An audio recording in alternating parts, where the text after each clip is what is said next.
All right. Welcome back to Eyes Open Media. Let's take a look. We're gonna look at the comment section for Currency 365 and what you guys had to say in the last three posts that I did.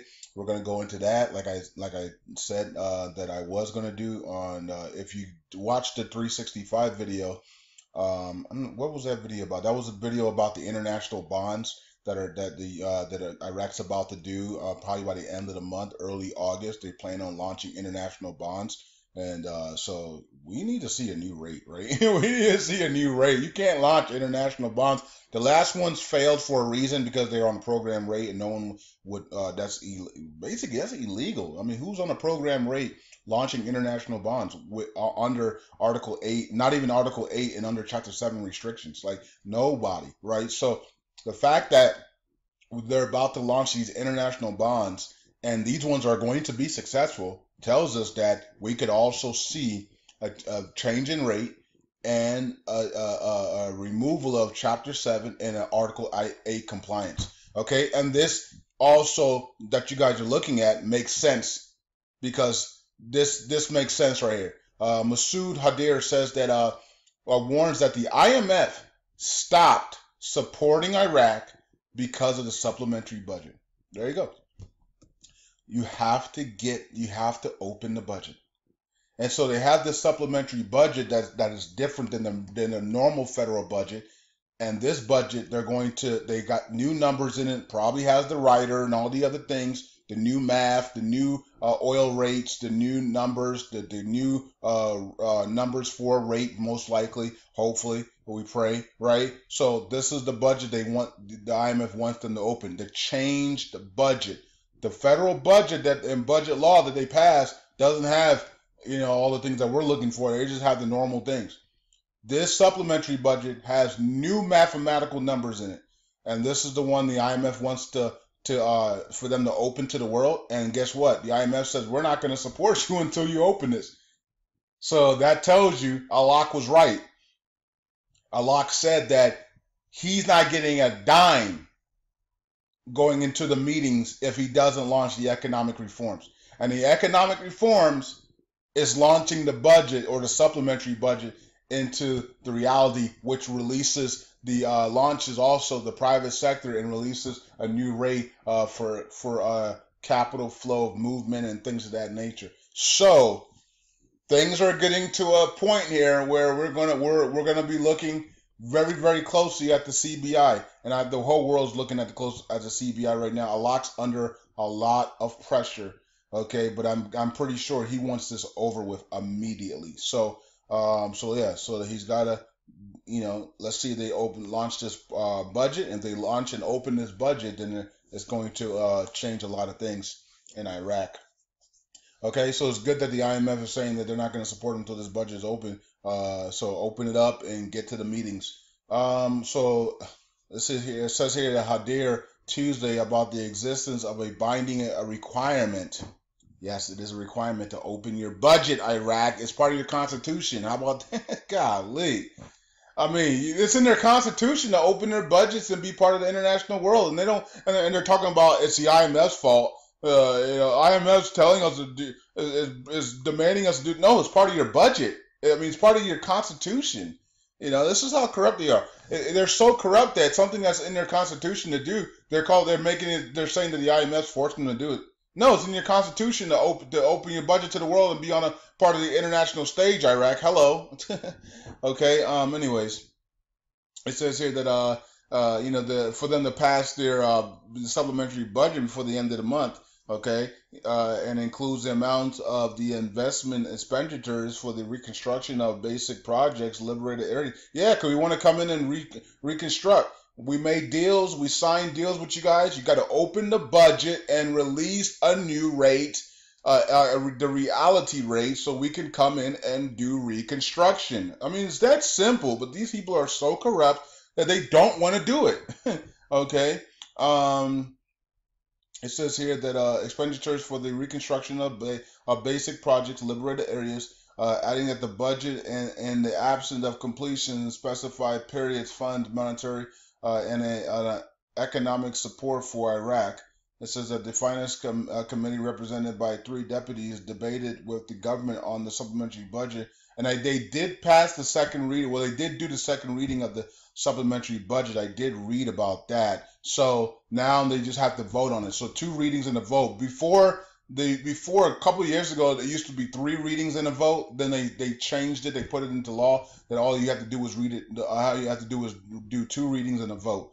So they did do 2 readings already. Now they just have to vote on it and open it up. Open the budget. Jesus Christ of Nazareth. Save your own country. They don't even want to. They don't even want to. Like, we're talking to people that don't even care about their country. They don't want to save their country because they're stealing so much. They want to continue to steal and rob their country. That's crazy. Crazy to stand in front of a flag that you're robbing and stealing. Okay, it says that the Finance Committee representatives. Okay, we were talking about that. It says that was during the discussion. Put the proportion of the 3% deduct from the salaries of employees to support the popular crowd and displaced people, noting that the government's view was that the figure represented revenues that present and cancel all the budget would upset. I don't know what that means. Says here that the commissions was embarked on a discussion of the draft and there will be modified and the decision of it and then be the final decision of the House of Representatives during the vote session. Yeah, so they did the 2 readings and now they're going to vote on it and then they got to open it up, man. Just quickly open it once you freaking vote on it. Pointing out that the amendment included increasing the budget in the amount of 7 trillion dinars, in which was been allocated to 3 trillion for the expenses of investments. And they don't even have, remember I told you guys that the investment law has not even been launched. They have this, the best, well, everybody's calling it the best investment law in the world. They have the best investment law in the world and they have not opened it up. I mean, they have not even launched it. So that, I mean, it's ridiculous, right? And they can't because they don't have the private sector launch. They don't have, everything's going to launch together most likely, it seems like. And it's probably going to happen if once we see the lower notes in the streets, or once it happens, then we'll see the lower notes. But something tells me the lower notes are going to come before the rate, just because of the way they're looking like they want to make the rate the last thing they do.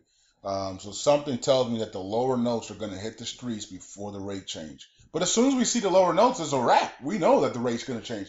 Everybody's going to rush to the kiosks and to the airports and online and try to grab as much dinar they can when they see the lower notes at the streets. You know, so, and when the Iraqis are showing the lower notes on Twitter and Facebook on the streets, we know what's coming, right? So within that within 3 to 10 business days, we should see a new rate if we see the lower notes hit the streets. Let me see here. Okay, so it says here that the budget deficit of the physical budget for 2017 was 21 trillion dinars. 21 trillion keeps coming up. Didn't the CBI give the state treasury 21 trillion dinars? And so now they're saying that the budget deficit of the federal fiscal year for 2017 was 21 trillion dinars. Wait a minute. Did the CBI pay off all the debt? Interesting. The CBI, because they're about to change the rate, said we can just go ahead and pay off the debt that we owe. Because when we change the rate, we're gonna be in great shape. We're gonna be in so much money when we change the rate. Interesting, because the CBI gave them 21 trillion dinars. And of course, Alok said, well, it was over the last 3 years we've given them 21 trillion dinars. But then it says the budget deficit is 21 trillion dinars. What a coincidence. The CBI, it looks like they paid off the deficit. Is this why they're in a surplus now? First quarter, they were in the surplus for the first time in like 7 years or something. Second quarter, they're going to be another surplus. That's interesting. I just caught that. So that's probably what happened. It says here that the supplementary budget came at the request of the fund, International Monetary, and if not completed and voted on before the end of this month, the IMF will stop supporting Iraq. So now they're going to vote. They did the second reading, and now they're going to vote on the supplementary budget. The IMF has heard us loud and clear.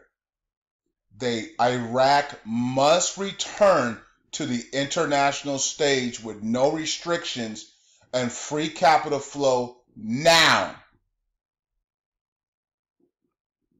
The IMF is. You think the IMF wants to do this forever? No, they're ready to go because they see what's coming down the line. They see that the dollar is about to fall and that hyperinflation is about to come in, and that they need the emerging markets to finally do what they're supposed to do and stop cheating the world. They also know that the cryptocurrencies are about to go boom, and this that they're doing is going to be outdated. It's already outdated right now because we're into blockchains, technology. We're into tokens now. These paper currencies are outdated. And so the IMF is saying, you need to move now because this investment is so outdated. It was supposed to be done by 2010, and then even more extremely, it was supposed to be done by 2014 because that was the 10 year of 2004 to 2014. Right? So at the extreme, at 2014, we're sitting here about to be in 2018, halfway to 2018, and Iraq is still playing with paper currency. We are this investment is outdated. So they need to make a move now because what the world will do is say, you know what, Iraq, we don't care about no one wants to use paper currency anymore. We're all into blockchain. We're making killing in Bitcoin. Litecoin's about to go up. We're not going to invest billions into your country and while you're staggering to fix the paper currency when I can put $18 million into Litecoin and it goes from freaking $40 to $1,000 in the next 12 months. Why would I waste my time with your paper nonsense that you refuse to revalue? That's what's going on. And that is the talk right now that Iraq needs to be scared about, because if they continue down their path, they will be left behind. This is why the IMF says we're not going to support you unless you launch that supplementary budget, because that is the budget that's going to finally release them into the e-technology, right? The electronic technology is going to release everything, the private sector, everything is going to get them the national settlement, blah, blah, blah, blah. All these things are going to happen when they launch this budget. It'll be the first budget launched and open to the world in a long time, and they're going to finally get into the publicly they'll be back on the level of the level playing field. Okay, and then I will want to see Iraq start to talking about their ISX, launching ISX on NASDAQ, getting into cryptos, maybe creating their own coins and stuff like that. Right now, Iraq's in the Stone Age, right? For just dealing with the paper. They're doing the electronic dinars and electronic systems, and they have a great banking system now that they've created. But it's not. None of this stuff is international on a day-to-day basis with no restrictions, right? So until that happens, they're in Stone Age right now with paper and gold, paper and gold. Okay, they need to get into the 2017 era of blockchain, cryptos, gold, silver, and digital. Okay, and that's what they're trying to do. But the IMF says, look, if you're going to play games, we're not going to support you any longer. And guess what? If the IMF doesn't support you, the World Bank won't support you, and the other countries around the world won't support you as well. We will all move on. We'll take the huge monumental loss, and we will move on. That's and Iraq will crumble. Okay, and so that's where we're at. That is where we're at right now. So I hope you guys understand that is exactly where we're at. Where the world is saying, look, we can come in and put money in here, and we can, you guys can launch everything and be technology, be like Dubai and be in Kuwait and be really high tech, and go into the cryptos and go into the digital stuff, or you can stay in your Stone Age and we'll all move on and you'll just crumble in your Stone Age, and then the citizens will fight among each other and it's over. This is one of the reasons why Kurdistan region wants to go independent, because they don't want no parts of the Stone Age. The Kurdistan region was thriving before Maliki did the things that he did. They were westernized. So that's why the Kurds want to go independent, because they see that if the corrupted government of Iraq doesn't move forward, it's a wrap. And so if they go independent, they can then bring in the blockchain technologies, the cryptos. They can do all the westernized stuff and all the easternized stuff. They can do that in the Kurdistan region. The only problem with that is that will be fine, but guess what? All of Iraq will be jealous of that, and they will storm in there, and they will create, and the Sunnis and Shiites will storm, and probably the Turkmens and the Iranians will storm the Kurdistan region and try to take it over, because they're so jealous of that they're not in the Stone Age like them. This is what Maliki did to them. The Kurdistan region was thriving, and Maliki shut it all down. He was so jealous of them that they were thriving like Westerners, and he wanted them to suffer like the rest of Iraq. So the oil agreements weren't done. All these other things weren't done. So you can see that even if the Kurdistan region goes independent and they create this new technology and they bring in the technology of the world and they have their own oil deals and stuff, the rest of Iraq that's sitting in the Stone Age and fighting among each other are just going to rise up and then attack the Kurdistan region. Okay. So Kurds are in a bad situation.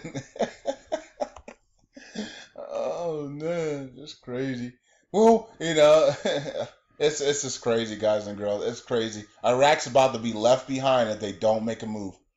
And we believe they're going to make a move because the Bible tells us they're going to make a move. The historic, the prophetics say that they're going to make a move, and everybody will bow to their wealth and technology. So they are going to make the move. They have the technology. They just don't. They need to bring it out. They need to do their IPO, right, and show the world everything they've done, which will be awesome. And that's exactly what they're going to do. And that's why the IMF said, "Hey, look, we're not going to work with you until you actually show everybody what we already know, which is you're rich as heck and you have a lot of technology and you got the best banking system, the best electricity from GE of the world. You got the best banking system technology in the world. You have, and you're about to have one of the number one currency in the world. You have the 5th largest gold, and you have the most oil. Show them your wealth, okay? Or we're not going to bother with you any longer, and we'll just let you rot with the wealth and the technology. Because the problem is Iraq doesn't know what to do with it. The IMF does. The World Bank does. That's why the IMF and World Bank are there. They're there to tell you how to create, how to become a big dog, how to become wealthy, how to use your wealth to your advantage. And if you don't do it, then we'll just distract. We'll come in there and steal the wealth from you, and we'll use it. That's the IMF and the World Bank and the United Nations. That's what they do. Okay, so breaking says Iraq's Prime Minister Abadi calls on Turkish troops to retreat and leave Iraq because Mosul is completed. Okay, so it says get out, Mosul is done, LOL. Leave and let's RV. Will Erdogan obey the orders of Abadi? He better, because the United Nations and the IMF and World Bank will step in. Now the IMF and World Bank will step in on an economic level. The United Nations will step in on the military level and say, look, time to go. You already made the agreement to go. They already made the agreement to go, and they told the world that they would leave. So the Saudi Arabia, Iran, everybody would back Iraq on this one because Turkey already made an agreement to leave. So there shouldn't be any conflict on that. Seeds of a new conflict, yeah, it could be, but the whole world should back Iraq because everybody heard clearly from Turkey that they would leave. Okay, a new chapter in the sandbox. I think Abadi has to phone Erdogan and not making statements through media. Well, it wasn't Abadi really making. It's Abadi's office that does his tweets. No, Abadi doesn't tweet. It's his office that does the tweets, right? It's his social media managers and stuff. Everybody, all the famous people have social media managers and stuff like that that do all that for them. And I'm pretty sure it's his office that made that tweet, not him. He's too busy to be tweeting and stuff like that. Okay, especially in English, like, yeah. Casey says, just when you thought everything is done, well, not quite so. Still have to make adjustments. Yes, they are liberated, but still have some more things to finish up. Central Bank are preparing for the economic transition. Cool. The Turks will probably hang out in Iraq while they complain about not wanting the Kurds going independent. Yeah, could be. You mean Kurds? The end game. Okay, look at that face. There are new rules and regulations by the CBI telling all of their banks branches what they are about to do. They are sending memos to the money changers who are in trouble because they are using unfair practices. Yeah, we did talk about that yesterday. Catherine Austin, we need our 40 trillion. Okay.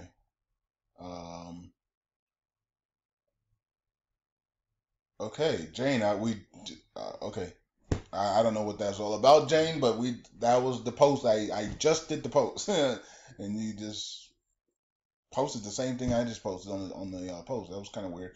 Okay, anyways, Abadi vows to keep parliamentary troops, raise budget. Okay, British Prime Minister congratulates Abadi on the victories. Good morning, Hadia. Good morning. um, if you guys watch Joe Austin, the Red Bull guy, you guys will know what I'm talking about when he's good morning. um, let's see here. Jordan says it's a waiting game, which can take a while. Okay, and Jordan, I think you've messaged me like a million times. I don't know why, but it's weird. Just letting you know. And so has a lot of other people. I mean, I went through like 1,000 messages just last 48 hours, and it's been 90% of the messages were a bunch of nonsense. And so one of the reasons why I don't check messages a lot anymore, because 99 I'm gonna say 99% of the messages were nonsense. It was articles that I don't care about, videos I'm not going to click on and watch because of spamming and viruses. It was pictures I had no clue that didn't make any sense. It was religious stuff that made no sense, or I didn't even take the time to look at it because the pictures looked weird and funny, and it was chain messages, all types of just crazy stuff. And you guys are sending me, and you guys know I don't even like you sending me that stuff. So, and I'm telling you right now, I'm not even clicking on it. I'm not reading it. I'm not viewing it. I'm not paying attention to it. So it's kind of weird that you guys know that, and you're still sending it. It's like, Jesus Christ, like, I just couldn't get it. Like 99% was just nonsense, and then there was 1% that was talking about like legit things, like some of my business partners or people that are doing business with me that want me to post some of their stuff, or actually having conversations with legit people and know some information and stuff. That was like 1%. It was like maybe 1 out of every 100 messages that I looked through. It was insane. So please, guys and girls, please stop sending me stuff. Please stop sending me stuff. I don't know how many. I mean, I've been saying it for 3 years online, and the same people that are hearing this are still sending me stuff. Other people would have already blocked you and just blocked you completely from social media. I haven't done that. I think I should, because it's getting ridiculous. I went through hundreds and hundreds of messages, and only 1 out of like 100 was like legit. Like it was crazy. Anyways, and I'm pretty sure people are still gonna send the same things over and over again until I get to the point where I'm saying, okay, time to block you guys. And I think it is time to block. I think it is time, because I think I actually, in my heart, I'm saying these people are disrespecting me because they know that they listen to the videos, and there's no way that they're listening to these videos, and there's no way that they haven't seen the post me post saying don't send me these stuff. Please don't send me stuff. I even said please how many times, and they're still doing it. So that tells me that number one, it's like a joke to them. Number one, number two, they want to be disrespectful, and so number three is it's time to block. So that's what I will do. So you guys are being warned. This will be posted on Facebook to not send me articles. Don't send me links. Don't send me videos. Don't send me spam. Don't send don't send me any of this stuff. Hey, so if you get blocked, you already know. You did it on yourself. It's been some of you guys have been listening to me for 3 years and you're still doing it. So that's disrespectful, right? Because I don't do it to you guys. Not one of you guys get spam from me or get 30 messages from me. Not one of you guys. But you guys are doing it to me, so that tells me that some of you guys really don't like me and you're just hanging around me, you know? So, yeah. Kind of sucks, but it is what it is. Let's keep it moving here. I did go off on a tangent, but that's needed to say because I'm going to start blocking people immediately. So, starting today. So, I'm not even going to say nothing. I'm just going to block you. And I will post that on, when I post this video, I will post it in the top section that's what's going to start happening. And I'm also going to post it on my personal page so no one can say that they didn't know. Okay, so we got some more things here, but I think I'm just going to wrap it up here. Red Star says, oh Lord, here comes the bond talk again.